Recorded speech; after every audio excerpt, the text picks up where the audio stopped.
I'm just reflecting. I'm reflecting on my journey. This was 4 years and 4 months ago that I opened the salon during the pandemic.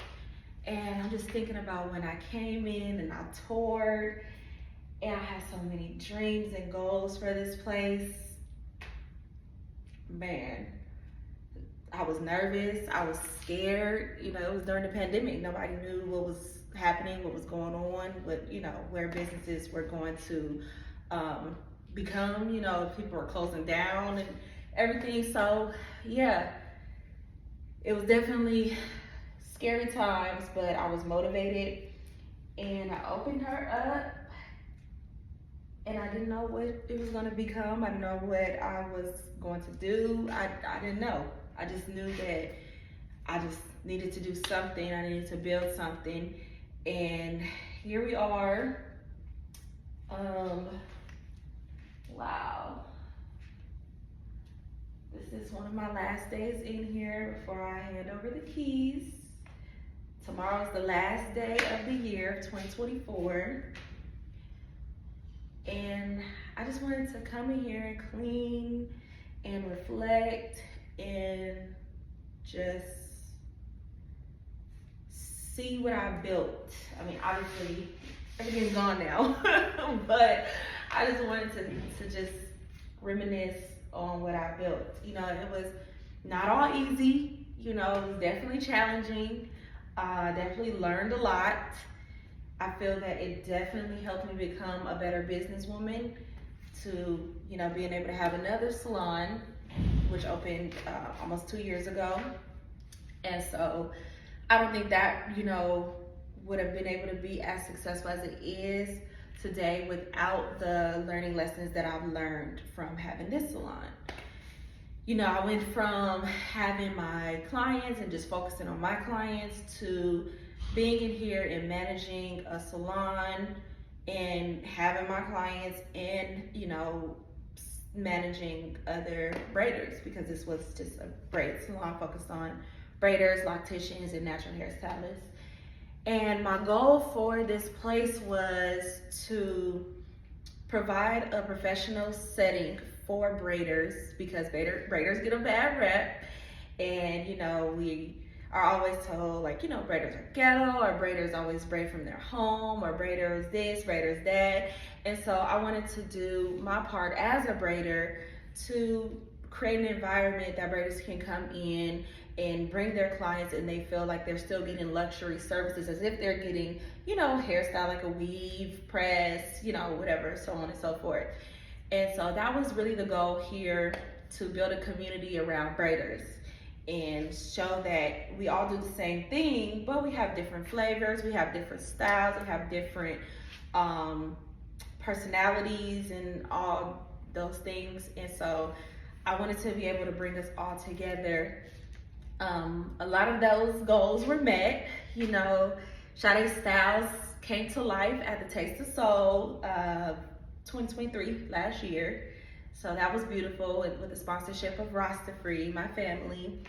So that was dope, to bring the braiders here and have them be able to showcase their talent there and network and, build awareness and be able to just experience something like that and show them that you're not just a braider. That was something that was plastered right here. You are not just a braider. That's something that I've always said to myself. That's something that my mom, instilled in me when I was in college. She was just saying, well, don't just be a braider, expand yourself, expand your mind. And this is where Sade Styles came about. And so, yeah, so I'm proud of myself. I mean, there was so much more that I wanted to do, but I also feel that I did a lot. I've hosted braiding classes in here, events in here, not only my own events, but others' events. And it was just dope, Some of the challenges that I faced, of course, I wish I didn't. In that moment, I wish I wasn't going through those things. But in hindsight, I could say that it taught me a lot. It taught me a lot. It stretched me a lot. And yeah, I mean, even just teaching me as a person with things that I need to work on myself, because I never want to play the victim. I never tried to play the victim or anything. And so I always use adversity to, as an opportunity for me to grow. So what I definitely learned is that I was a people pleaser. Definitely was a people pleaser. And with people pleasing, you can create a lot of entitlement. And this is not to shade anybody or anything. I'm just, giving my reflection on just, my experience. So yeah, with the people pleasing, you can create a lot of entitlement, and not all cases were that, but majority were. And with that, I could do nothing but blame, myself, because I can only control myself. But each time I've gotten better and better and better. I set better boundaries.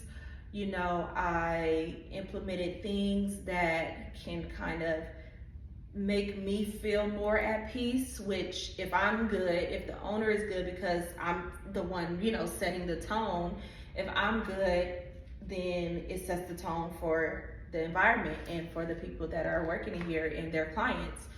And so that definitely was a lesson, which ultimately brings me to the place where I'm at today as a person, as a woman, as a business owner. Boundaries are super important. Boundaries are not only for yourself, but they're for the other people around you, to know how to treat you and how to treat, how to value you.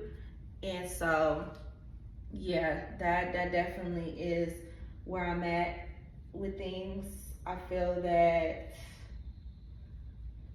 try not to get emotional, sorry. Whoo, wow, I was not planning to cry.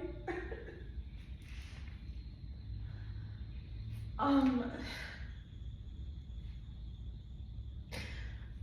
just really, really, really proud of myself, because I stepped out on faith and I did it. And sometimes when you're misunderstood, you can get painted as the villain. And I tried really, really hard all my years being in here. I tried really hard to make other people comfortable, to put other people as a priority, to be liked, to be welcoming and inviting.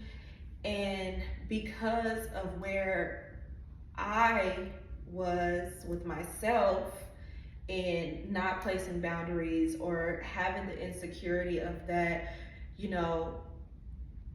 like, I have to do all the things in order for you guys to come, in order for you guys to stay, when sometimes it doesn't take all of that, especially if you're pulling away from yourself.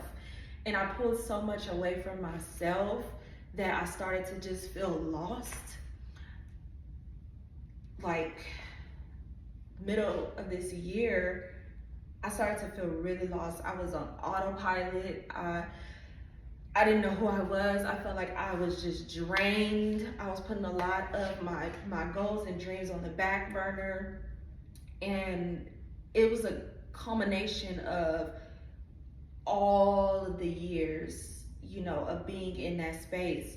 And it just came to a head this year, and I just couldn't take it anymore. And, something happened to where it just put the cherry on top, and it was just a sign from God to say, hey, it's done. You're done. Mission complete. Mission complete. You did it. You're not a failure. I've never been late on rent. I've never been threatened to have to leave. By the grace of God, there's never been any break-ins. Like, nothing bad has ever happened here. And so I'm grateful for that. So, I'm glad that it was a choice for me to make. And it was a very hard choice. Very, very hard choice.